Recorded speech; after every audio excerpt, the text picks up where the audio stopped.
My name is Rusenica. Welcome to my casual channel. This is where I talk absolutely anything casual or monumental in relation to life and life's events. And today we're talking The Bachelor. Golden Bachelor, it's week 7, and then Bachelor in Paradise is week 8. If you are not aware, I split up these videos into 2 parts. Golden Bachelor first, because it comes first, it airs first, and then Bachelor in Paradise. I typically put a timestamp. Sometimes it doesn't work. I literally just need to look up how to put in a timestamp because I thought I had it handled and sometimes I don't. But if you want to scroll through and see where I stopped talking about Golden Bachelor, if I haven't put up the timestamp, I typically just put my notebook up like this so that you can kind of see where Golden Bachelor talk ends. Kind of it's typically midway through. I kind of talk about them kind of equally. But yeah, enough of the disclaimers. Let's get into this week. Also, another disclaimer, I'm so sorry. I talk to stand out moments as opposed to trying to summarize the whole thing. I don't try to summarize. I typically try to just talk about what stands out to me because it's we all watch the same exact thing. I don't really need to go event by event. But I know some people don't appreciate that, but I'd rather just talk about what stood out to me because I don't. If you're watching this, you probably have watched other reviews or listened to other podcasts, and I tend to find that most of the time you know the story. You know what I mean? I'd rather somebody just talk about I like this part, this part, and this part. Anyway, let's actually get into it for real, for real. So we see Gary is in where are they at? It's not Puerto Rico, is it? Is it Costa Rica? I don't know. It's one of them. So he's essentially at his overnight dates, and they're in this luscious, musty, beautiful place. So Gary is going over his connection to Teresa and Leslie. Starting out with Leslie, let's just be honest. Leslie, be honest. What the heck? I wish I could cut that out, but I'm obviously not editing this. I never do. Let's be honest. He's a lot more physically attractive to Leslie. He has more fun with Leslie. He laughs at Leslie more. I think he's more so this chick is hot. She's hot and she keeps me on my toes. But is that enough for a relationship for real? I feel like he respectfully laid that out in the beginning of the episode and was physically we're at a great place, and I don't know how to do his voice, but yeah, honestly, I just feel like Leslie just keeps him more alive, you know? Keeps him on his toes. But then Teresa is just more of the stable, responsible, kind person that you could see yourself in a relationship and see it working, but it's just not the fire that Leslie has with him. It's just not. So Leslie has the first overnight date, and you're like, oh my god, hey. You know that Gary's excited. Also, I haven't really taken note that she's a fitness instructor until this episode. I don't know why I just didn't read the bottom of her thing for the whole 7 weeks. Also, yeah, the Bachelor in Paradise is in week 8 because we took a break because Women Tell All was on week 7 of Golden Bachelor, so we skipped. You get it. Leslie and Gary rappel off of a waterfall and land into the water, I guess. And even though Leslie is more scared of the water, it is hold on a second. Sorry. I had to check something. It is Leslie that is closer to the cliff. What are we doing? What are we doing? Not the cliff. Closer to the water. And that's a terrifying experience. I, at 24 years old, would not want to be in that position, and they're in their 70s. What? Well, isn't Leslie in her 60s? I don't know. Also, it's I think that the whole premise of Golden Bachelor is very interesting because, of course, these people are in their golden years, but for some people, they just got into their seniors, Leslie, is she 64? Am I incorrect? I don't know. But I just kind of feel we talk about, oh, Gary, you're how does it feel to be in your old age? But it's you literally just got here. Not, I mean, not that he's not older, but sometimes I talk to these people they're fully in nursing homes, just playing the field. But it's these are relatively active, youngerish old people. Anyway, so I would be absolutely bricks if I had to go down the waterfall. A little bit of me was like, I couldn't do that. And then a lot of me was like, you couldn't do that. Let's just be real. I'd be freaking out just like Leslie. And she like handled it with grace. I have a feeling I was gonna say I have a feeling that Gary chose that activity for Leslie because he wanted to impress her, but then I was like, imagine Teresa going down that. I am the Teresa of that situation. It wouldn't happen for me. It absolutely would not be happening for me. You're kidding if you think that I'm actually gonna go down, just because no. So Gary and Leslie after the thing, and Gary's, there for her. He's like, it's okay, you got it, it's fine, you're gonna be okay, we're gonna build memories. These are our golden years, Leslie. These are golden. Anyway, so Leslie and Gary have a dinner where they laugh a lot. I have noticed that Gary and Leslie just have this freeness to them, just have this like this carefree attitude that I feel like you would really want when you're older. But it's paired with Gary, of course, asking Leslie the hard questions and being like, listen, you haven't given me any like hard questions lately. What the heck is that about? And then Leslie kind of lobs him a half serious, half silly question, like how long ago was it when you had sex? And then it's like, I mean, like, sure, that could be serious depending on how you take it, but it's also kind of like, come on. Come on, like, the serious questions, like, how was my wife's funeral for me? Like, serious. Let's be real, Leslie. Let's just be real. Like, put the veil off. Take the veil off. It doesn't need to be there. Honestly, okay. My read on Gary and Leslie is just that they, like I keep saying, they have fun together. They're youthful. They're like, I could see them in love. I could see them doing, but I don't know if they really have what it takes to go the distance, because I feel like Gary knows what it takes to have this super long lasting, amazing marriage. But Leslie, like she has said, is kind of experiencing these things like security and stability, like a healthy relationship for one of the first times ever. And since she's such a like a fiery spirit, since she's such, I don't know, more unstable, I kind of feel like they're not very evenly matched, I like Leslie because she has this fun spirit and she's going to make him happy, but are they actually going to be a successful couple? Just because I feel like, and I don't want it to be like, oh, if you have 2 divorces, it's not going to happen for you, but I just feel like because of her past, I don't know if Gary is going to be able to acclimate to that, because 2 divorces, I feel like, as much as it shouldn't define you, because you could really just have had bad luck in those 2 instances, I just feel like him and Teresa, in the regard to their relationship past and dynamics, seems like they would work a little bit better. So my read on Gary and Leslie is that they would have fun together, would make each other happy, but I don't know if they would have what it takes to make it work, because she seems like a lot of fun. But even the serious question was like, when was the last time you had sex? It's like, that, I don't know. But also, we don't see every single aspect of their relationship. I just kind of feel like Leslie's just a little bit, she's like the fun aspect. She's like the great parts of a relationship. But when it comes to the hard one, she's like, let's just let's talk about sex instead of like the actual, I don't know. So they spend the night together, and then Gary's like, you know what? Everyone is always talking about what they want to see on Fantasy Weeks. And you know what? He basically told us to mind our damn business. He said, I just don't think it's any of y'all's business. It's none of y'all business. And basically aggressively told us to our face, this is my bedroom. Stay in yours. I thought it was pretty great. So then Gary and Teresa are on their one-on-one. Gary struggles with their overnights. I keep saying one-on-one, I think. I have it written down as one-on-one. I didn't want to write down overnights. Ugh. But Gary struggles with the overnight day portion because he's a human processing things, and he has strong feelings for Leslie. He's very attracted to Leslie. And I probably would be the same if I was like dating 2 people, and before I got engaged to one of them was spending time with the one I liked least. Yikes. Talk about rough, because you really do have to lead people on at that point.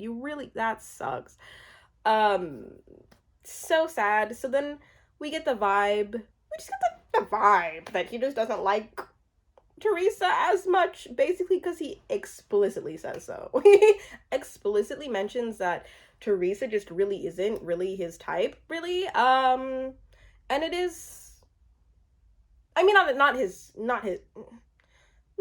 type, but just not like, he explained it. You guys get it. He just doesn't like her as much as he likes Leslie, and he's grappling with that.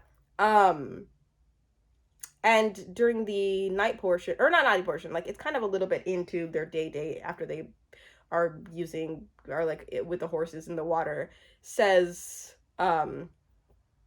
what the heck? Oh, he he's basically like what did he say? Oh, I think he said like I'm gonna see it through. Like I don't feel it as much, but I'm going to have to see it through. Which is really disappointing for Teresa to watch back. Oh, can you imagine? So then at dinner, he asks Teresa, which is crazy. We are in week 7, and he asks Teresa, so what do you do? I maybe can understand if you guys are so swept up in emotion and you're kind of getting to know the very basics of each other, maybe, and like you're in these like high pressure situations where you want to keep it light, that maybe there's a chance where you could just, like not go into the depth of like, oh, what do you actually do? I get that. It took my husband a while to like fully understand what the heck I actually did, because he's not at my office. But when he asked Teresa, what do you do? I was thinking like, y'all are not going to get engaged for real. You are not going to get engaged if it's this late in the game. And you say, what do you actually, like, what do you do? Because I know, like, the basic, but, like, what do you really do? She goes off on the story about how she was a housewife, and then her husband, who has passed away, once wanted her to, like, kind of contribute, I guess, and about how she kind of got into stocks, which don't know anything about, nothing about that. If somebody were to sit down and teach me like I was 5 years old, sure, I'd get into it. But I really admire her as an older woman looking into stocks and then getting into it and then beating 20 somethings out of jobs and then like getting a job and pursuing. Like, that is so cool. She's cool for real. Like, we really thought that she was just a housewife. I really thought that she was just a housewife. And so did Gary. But he's like, you know what? That's, bro, like, you're kind of killing it. He was like, you actually do things sometimes. Wow, I did not expect that. So after he asked Teresa, what do you do? He, of course, is like expressing his the fact that he's impressed, and he's like, I didn't even know that about it. And then kind of during the overnight, he's like, this could be a lot of chance. This could be time for us to answer questions that we have, and then they do, and it's like, whoa, what the heck? He got his questions answered. Maybe they could work after all, because I think for a decent amount of time you're thinking, this is not happening. Like, I really was thinking like, this is not happening, especially because he hasn't even told her that he loved her. Gary could just be a slow burn. But he also did bring up something really interesting when he was talking to Teresa about how it's really important that if they were to actually work, that they both be very open to, he didn't explicitly say relocating, but he did mention that relocation, or just kind of wanting to have the openness to potentially do that, was important. Maybe he explicitly said it, I don't know. But I think that was the thing that killed it with Faith, was just that Faith was like, this is my family, this is my home, not for a man, I'm not leaving. I think really that's what it was. I think if Faith was more open to being like, you know what, Gary, like, if we fall in love, if we have a lifelong partnership, I would come to you, or you could come to, but she was just very much like, this is my life, like, I've built this, I'm not doing it for anybody. I think that's what killed the whole thing with Faith, or else he would have 100% proposed to her. 100%. Faith was my number one. Faith was America's number one. Let's just be real. And the fact that we're left with Leslie and Teresa, it's like, Teresa is the stability, is the reminder of like love and comfort, and we're going to work through things. And then Leslie's just a firecracker. and the like passion. They have a passionate relationship.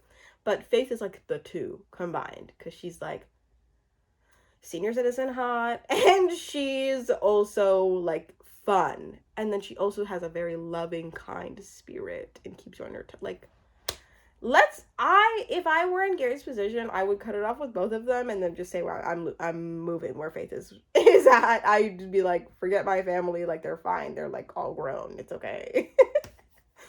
Yeah, so let's just be real. It seems like it's going to be Leslie. It seems like it, but the thing is, we all thought it was maybe going to be Faith because he told her that he loved her in front of her family.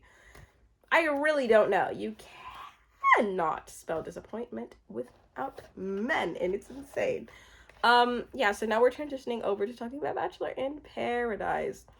I feel like I have to do this for like a couple seconds, because if people are trying to look for this, and since I try to look for like this moment where I can spot halfway where I am talking about, I just have to like make it really easy for myself. If you don't get what I'm saying, I'm so sorry. I'm genuinely really sorry.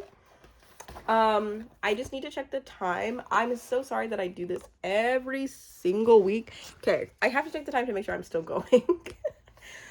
It's fine. So, Bachelor in Paradise. This is week 8. Michael comes down and asks Olivia on the date, and I love that when they were on the date. Well, no, let me go back. Honestly, Michael is so fine. Michael is so fine. Are you kidding me? And I'm happy that Olivia got to go on the date. But to be honest, it's kind of hard to root for people to go on a date when it's like, this is your only option and this would make her really happy, so you better choose her.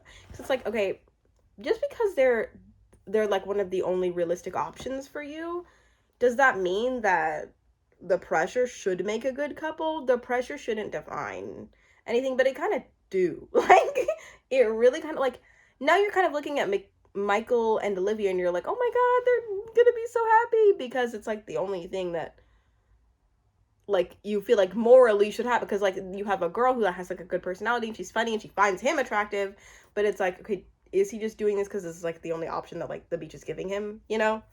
I just don't feel like that's a healthy pressure to put on them. But this is the beach. This is just the beach. So, they go on this date. They're fine. Oh my god, they're such a cute, good-looking couple. Also, yeah, so they go on they go on the date. I love that Michael says that, I don't know how to dance. The music just kind of takes over my body, and I just kind of be dancing. And it's crazy because it's like you don't have to know like the intricacies of dancing. You don't have to know like actual things about dance to know how to dance, to be honest. Like, he knows how to dance. Like, if you know how to follow a rhythm and you are moving the way he was moving, he knows how to dance. Like Peter and Avon, I'm like, they don't know how to dance. Like, those are people that you could comfortably say like, yeah, you don't know how to dance. But I like that he's like kind of fake, that he's like genuinely humble, but he like be killing it. And I don't know, it's crazy. I like him for Kat. I have been talking about Kat and Olivia in the same sentence so many times that I'm gonna get their names mixed up. Please know if I say anything positive, it's about Olivia. That's the only time it is about Olivia. It's not about Kat. So John Henry and Kat catch up, and they're just sitting on the like bed, and John Henry is like, yeah, I had to break it off with Olivia. It was kind of awkward or whatever. Kat's like, yeah, that's really hard to do. It's really hard to do. And then I felt like for a minute we were getting maybe the redemption view, because like the redemption edit for Kat, because she's like, I don't like to hurt people's feelings. Really? Because she said it in a confessional, but she was talking to John Henry like they were like angelic little cherubs, but they're like weird and just attractive, and I don't know, y'all literally are like, will just fall for like attractive people who are like, oh, I'm so sorry, and they just take it like as if the whole past couple of weeks just didn't happen. I'm not gonna fall for her redemption edit, because I feel like she just is gonna know what to say. I feel like that almost like excuses her like bad behavior. She's like, I don't like to hurt people's feelings. Okay, right. Anyway, Jordan and some random come down. This is not even like a, oh, I'm not gonna say his name because I don't care about. It's like I don't want to say his name because we're not gonna know anything about him. He's going to go home. Nobody's going to choose him unless they're very desperate. This is not a he who must not be named. This is a he whose name I cannot remember, do not care about type thing. Like, he's just the most this a random guy. This random extra guy comes down. They literally called him a background extra of charity season, which was funny. So yeah, Jordan. We love Jordan. Does Bachelor Nation love Jordan? How does Bachelor Nation feel about Jordan? I feel like we kind of all were like, I want him to get his redemption, and this could be his redemption. But as the episode goes on, you're kind of like, what the heck? Okay. Jordan pulls Rachel, which is like, why am I rooting for them even though she was not like, did not feel a spark with him, was not invested in him at all. Like, this is probably going to end how it started, which it like essentially did. So they pull Rachel, they go on a date. They do a tantra yoga session, which, to be honest, I was thinking like maybe this is exactly what they need, because she was not feeling the like pull towards him. Maybe the tantra will like spark that into action, because he's attractive. Let's be serious. He's very physically good looking. But the thing is, like, we don't know him really. I just feel like he seems like a good, I was gonna say Southern. Is he Southern? I was gonna say he seems like a good Southern boy with good values, but I don't know anything about him. He just seems very kind and respectful. So I'm like, well, he's a kind, respectful boy, so she needs to give him a chance. Which is like, why do we do that for like men who are literally just existing in a respectful manner? Why do we just assume the best? Like yeah. So I was thinking maybe the tantra would be perfect for them because they need to spark some sort of connection. But like, I don't know. I don't think that she's really that into him at the end of the day. I think she needs to just be real with herself and be like, you know what? I don't need to go to anybody who's just like shows any sort of interest in me because I'm above that. But then I was thinking, you know what? Why am I saying justice for Rachel every single week? Maybe she just is not that likable. Let's just be like, maybe Rachel just isn't. I think that I assumed the best out of her because she's a pilot. She's attractive. That's really just it. Is she's an independent woman with a career path and she's attractive. I'm like, she deserves better. But it's like, I don't know this person's personality. We see it on TV, and I'm like, that's enough to like spark some sort of connection. But then everybody she's dated before has ended up like cool with her. We have heard nothing about her Avon's relationship and why that like ended. We haven't heard anything as to why her and what's her name are cool. What's his name? I have notes written about him on the beach. Tyler. Her and Tyler obviously weren't like a thing. Like, I think she sent him home. But everybody that she's been in a relationship like with respects her, just like likes her, wants the best for her. Probably because they didn't really like her that much. So is she just not that likable for real? Because, I mean, I feel like as the audience, a lot of people don't like Rachel because she's dramatic and she's sensitive. And I've just been over here like, justice for Rachel. She's being painted in a really unfair light. But that light could just be straight up accurate. It really could. I don't know. Let me know how you feel about Rachel. I don't know. So, Rachel and Tanner talk, and which is like weird because it was almost like Rachel hadn't gone on the date with Jordan at all, and she's like, you know what, Tanner, I want to make this work. I think it was almost like okay, did the date with Jordan go that bad that you were just like running to Tanner of all people and be like, you know what, let me know if you want to see some of this, because it's, what, I just don't understand why it hasn't worked. Not that it hasn't worked, but I just don't understand why she's going to Tanner in the first place. They gave each other friendship roses, and everybody seems to be very clear on what that is besides them. Or maybe it's just besides Rachel, because it's like, he doesn't, I don't feel like, really like you, And that's shown in the roast, but we'll get to it in a second. So, Aaron B. plans a date for Eliza. Boring. I don't even want to comment on it, to be honest. They're just people to me. Eliza and Aaron B. are just people, bro. They're just people. The truth box is unveiled that, well, the one thing that I took away and everybody else took away is that Mercedes is getting more and more embarrassed because it's very evident that Tyler just like doesn't like her that much, and people called it out in the truth box, and Mercedes is like, oh my god, I think we need to clarify some things. Like, I want to be pursued. I want him to show interest. You are trying to get a man who does not really have that much interest in you to show interest. This is actually a common problem, I feel like, where men will show like the tiniest bit of like interest, or men will like even lie to you and be like, no, I will do what I can for you, I will blah, blah, and then show everybody else that like they don't actually mean that. And then when it comes to the girl, they're like, the girls are like, but he told me this and he's like saying this, why is everybody else lying? Because he's actually showing his ass and saying the things that like he's not been saying to you, like he's not that into you. Sad. It's actually really sad because Mercedes is so bad, bro. She's so attractive. Oh my god. I want to calm down and just like knock some sense into Mercedes, be like, you could pull any man on this beach. You really could. It's insane. It's insane. You're just too attractive to be like fawning over Tyler, who is not as attractive as you. Attractive, not as much as you. Not as much.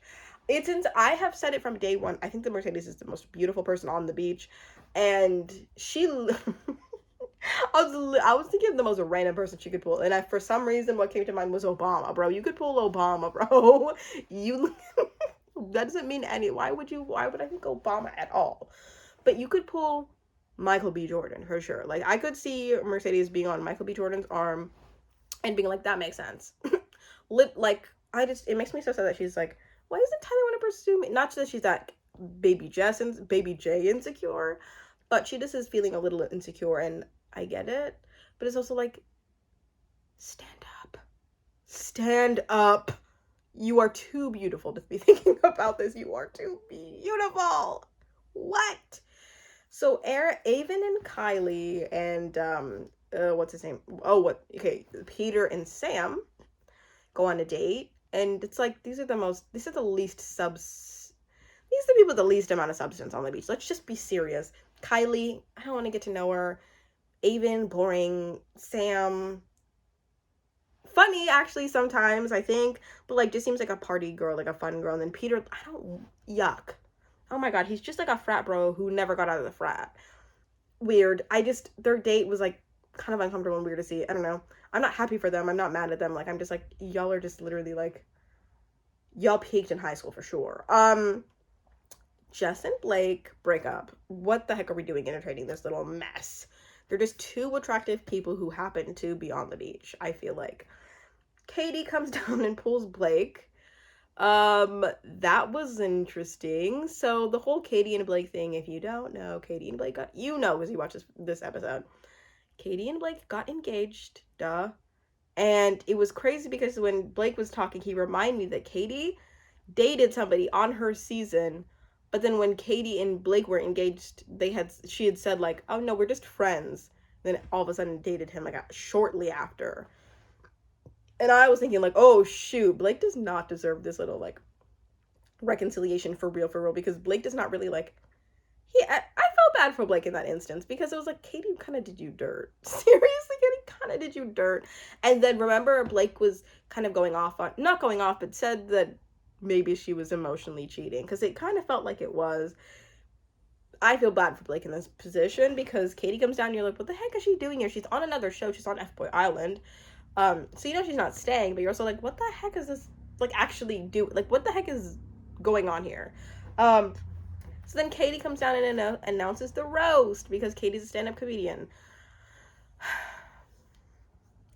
I don't think that I've tried to watch some of her stuff. I don't really think that Katie's that funny. I think she's like baseline funny, and she has the following to pursue stand-up. She's doing it.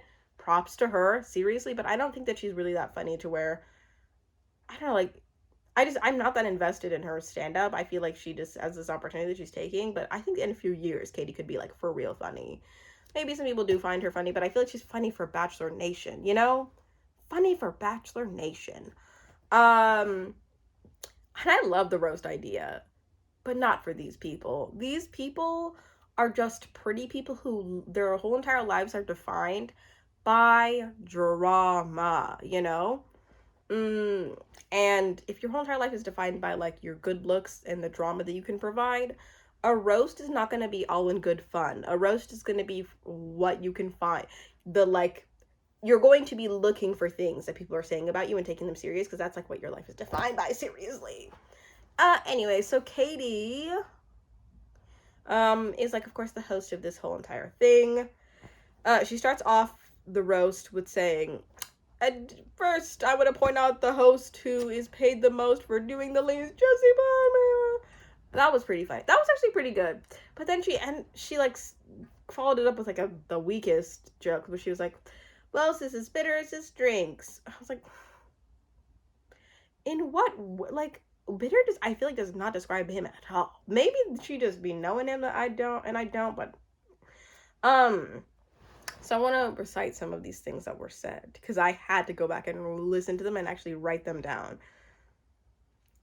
I don't know who said this. I wish I had written down who said this, but somebody said, no wonder her name is, it was Katie, sorry. Katie says, no wonder her name is Baby Jess. Also, her name is Baby J. Let's just get it for real. No wonder her name is Baby Jess, because Blake used to make me call him Daddy. That one to me is just kind of like, you could have done more with that. Like, I feel like it was kind of like we didn't need to know. Like, it's funny because it's very uncomfortable. It causes a lot of tension. I don't know. So Avon does a Rachel impression, which I think was like really funny. Not really funny, but it was funny because Rachel does have that thing where she's like, also when she was talking to Tanner, she's like, I know you've been through like a lot, and she just like talks to people like she's very condescending, and she really drags out her words because she wants you to take them a little bit more light than they are, and it just is really uncomfortable. So Michael B. What? Why do I have his name written down as Michael B? There is no Michael anything else. Michael's okay, so I don't know who said, wait, I think it was Mercedes who said, Michael spends a lot of time on the water, but he struggles to get a girl. The W word. W word. And also get like, no. I was the W word the minute that I saw him. That's the wrong person. Maybe you can say that about John Henry. No, that's a lie, because I was the W word when I saw him too. That joke just doesn't hit for any of these men on the beach besides Aaron. Literally. Anyway, Olivia with the whole cat, Kylie, whatever, you're beautiful. You took my man, but how do I taste? That one was funny too. I feel like the delivery could have been like a little harder, but it was good. I wanted to see Brayden's roast, bro. Why did we not see any of Brayden's roasts? Because I feel like he's actually could be funny, you know? Of all the people I want to see Brayden's. I want to see more of Michael's. I wanted to see I think we maybe saw one of Aaron's. Okay, so then we see Tyler really showed his ass, okay? And said, Mercedes thinks she's a Mercedes, but she's more like a, and then bleeped. What? More like a what? A C word? What? Like a what? Like, and just like, Tyler doesn't like you. And it's so sad because she's just such an attractive girl. Queen of the beach, in my opinion. Not queen of the beach, but queen of, I don't know, she's the most highly ranked beautiful woman on the beach, in my opinion. And to see a guy like Tyler be like, Mercedes thinks she's a Mercedes, but she really, like, what are you saying? Baby J, got a lot of good age gap jokes. And she's like, you know what, the whole Baby J thing, it just, like, I don't like it. You're spoken like a Baby J. I get it. As the youngest in my office, one of the youngest, I think, it's uncomfortable when you're the youngest in any situation. I can imagine for dating, it's also very hard. I can imagine that's, like, embarrassing. But you gotta be a good sport about these things, and this is why the roast is not meant for this beach. Because these people are not very good sports about anything. Like, so, Olivia kind of be hitting with these. Olivia says, Rachel, Katie may have had the most boring season, but at least she knows when to call it quits and start a new career. That one wasn't even like funny. That was just like, I was just like mean. It was just mean. Because Rachel's sitting there like, why didn't I do that for real? Why did I have to come on this season and embarrass myself? Oh god, that just, oh my god. And then even what's his name? Even the person that Rachel Tanner is like, well, we were all excited when we heard the ex-bachelorette was coming on the beach, but then we found out it was when we were hoping for Gabby, but we got Rachel. That's that's not even like haha funny. Like, and you heard that one person, I think it was like Peter being like, and then everybody else is like, oh shoot, oh my god, is she okay? So sad. It was actually very sad. Bachelor Nation, no, sorry, Bachelor Production, please release the full roast. I would absolutely love to see the full roast and see even the jokes that were like cringe and scrapped because they didn't add anything. I want to see what everybody had to say about everybody. You know, people had at least 3 jokes. Like, I want to hear every joke of every cast member, even if it's bad, because I just want to know what the heck these people were saying. I want to know. Anyway, that's all I have. If I were part of these roasts, no, that would never happen. My husband was like, would you ever be a part of a roast? No, because I can dish it out. I can't take it. I'm not taking it. I'm too sensitive. Okay, I think that's what happens when you're like a heavily picked on person and you like grow up in a family that like isn't jokey like that. Like, my family is not like that. Like, we'll joke and like every once in a while, you know, but it's not like we grew up like being able to like dish it out so that we could be able to take, like, you know, you have to be in that. You have to have thick skin, and my skin is thin as ice. So yeah, that's all I have for this episode. Thanks for watching. Of course, we'll be back within like 2 weeks, I guess, for the rest of the episodes.